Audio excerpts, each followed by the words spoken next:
games. What opened things up for you today? Those guys up front, man, you got to give all the credit to them, getting it started, just get a little bit of space, and we was able to make it go. Started off strong early. What's going on, Cowboys Nation? It's your boy DMV back with another one. You guys know that I like to analyze the run game when it comes to the Dallas Cowboys because you guys know calling plays, being a former running back, elevating the run game is something that I take passion in. As a matter of fact, I was in my notebook the other day, actually yesterday, on Thanksgiving, drawing up plays. So what I wanted to do, I noticed on Thanksgiving, we took a liking to running the football. We ran it under center. We used bunch formations. So I wanted to analyze what we did well, what we didn't do well, and what we could do moving into the future. All right, let's get into it. We're going to start here. And you guys know a couple of days ago, Hoffman, I had high praises for him. So we could have done a better job here with that double team. Still could have done a better job with his feet to help secure that.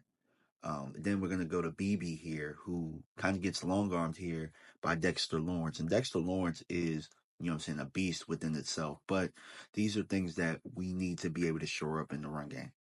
This unit is starting to build some continuity. It doesn't seem like it matters who you plug in there. These guys, when you push forward, they're going to be able to push defensive linemen off the ball. Look at that double team right there. They create that little hole for Rico to get skinny through. I mean, for the most part, Rico didn't have to do a whole bunch this game, as far as creating. But he does create on this play, and he makes about 5 people miss. This is really where I'm critical of Rico because sometimes I feel like his moves and stuff can be a little premeditated. But here he actually opens his eye and we make a couple people miss. And so these are the things that let me know that Rico is starting to arrive.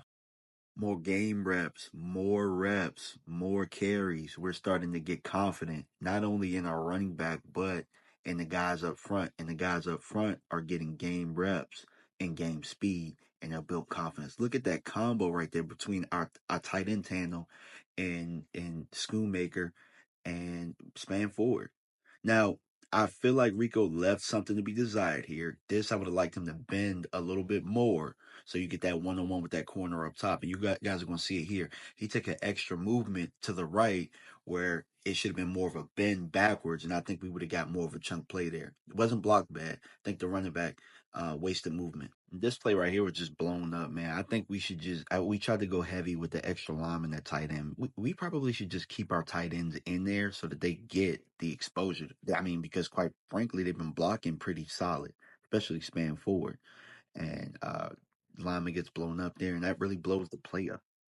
On this play, Schooner's gonna miss his block, and Rico is gonna find the lane to the left side. Thank God for our left guard, Tyler Smith here. So look, we're gonna highlight our tight end getting whiffing, but then Tyler Smith is gonna be in a great position to where Rico is able to see that lane. Now, Rico had to try and create here, but again, Hoffman is gonna go a little bit wide. They're gonna knife in, and we're only gonna get a 2-yard gain there. This play, I also felt like we left some meat on the bone here as well. Lepke's going to miss the cut block on the backside, but it seems like it's taken Rico a day and a half to get through. I mean, that lane developed there. I felt like, it took him too long to get there. But see, right here, man, look, y'all going to see this combo block right here uh, between you're going to see the double between Steele and Hoffman here, and then Steele's going to get to the second level. Then look at Span Forward do the same, but he's one-on-one, then get to the second level. Looky here, man. I really like how we attack the quick hitters in this offense. And then look, when we're moving forward, you see we get that push. Inside zone, to me, is our best play. And I don't think we run it enough. And look at that. Look at that push. And then we're going to run inside zone to the opposite side, to the left side this time with a reverse out from the quarterback. We do a lot more damage under center, in my opinion. And look, we're going to get that. Tyler Smith's going to get to the second level. Then Hoffman's going to get to the second level. And we're going to get a nice little push.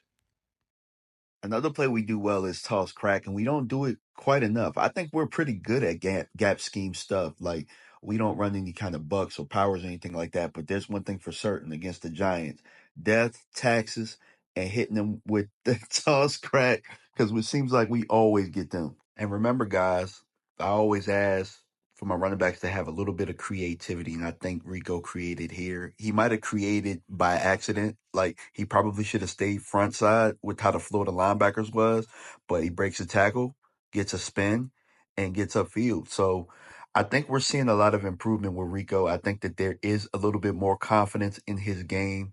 And I also think that the continuity up front, I think that he was right.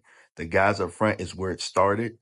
And, a running back, confidence is the key always, right? It's always key when you're starting a run game. So it also leads to my next point, right? Because I put out a tweet yesterday and I want to clarify some things. So let's get into that. And I'm going to read it in which the tone is that I tweeted this so that it's not misconstrued. So y'all hear me out. Only the real ones will get it, because this was not a baiting type tweet. This was some truth here. When Dak isn't there and Micah is the leader on the field, for the most part, we play the brand of football everyone wants us to play. We play tough defense and we try to actually run the football. There's been more than enough sample size. Here's the God honest truth, guys. When you can run the football, it helps your defense. It helps them conserve their energy. It helps control the clock. And when your defense is fresh, they have the legs to withstand the other team trying to run the ball at them or trying to create with motion and all that type of stuff. Your defense is fresh and they have a fresh mind. And you know what I'm saying? This is a way that you build confidence throughout a game. You can keep a game close, or you can really just impose your will. This has been a way of philosophy throughout time. When the game was created, this is how the game was created. You know what I'm saying? To play tough defense and to run the football. And for some odd reason, we, even with having Dak Prescott out there, we forget that. And Dak Prescott is not bigger than the game. If you have proven throughout time that this formula works for you, and it has worked with Cooper Rush, who is by far a lesser quarterback than Dak Prescott. Quite frankly, I don't think Cooper Rush could play on anybody else's team. So I just want to make that clear. But if you could win games with Cooper Rush that way, why wouldn't we lead with Dak that way?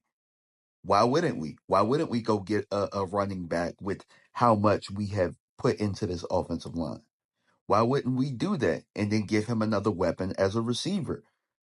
Then you make your offense a little bit more potent. Look at Philadelphia, who's one of the best teams in the football league. Look at Detroit Lions. That's the formula that these guys have.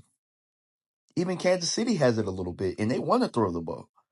The best teams. Baltimore. That's what Baltimore has done.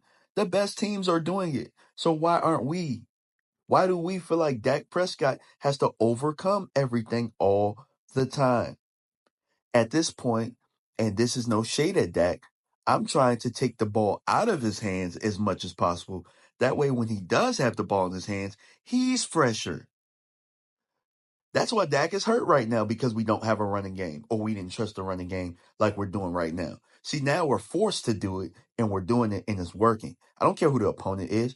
I only care about execution. And that's what's happening right now, guys. But y'all let me know what y'all think in the comment section, man. We out. Peace.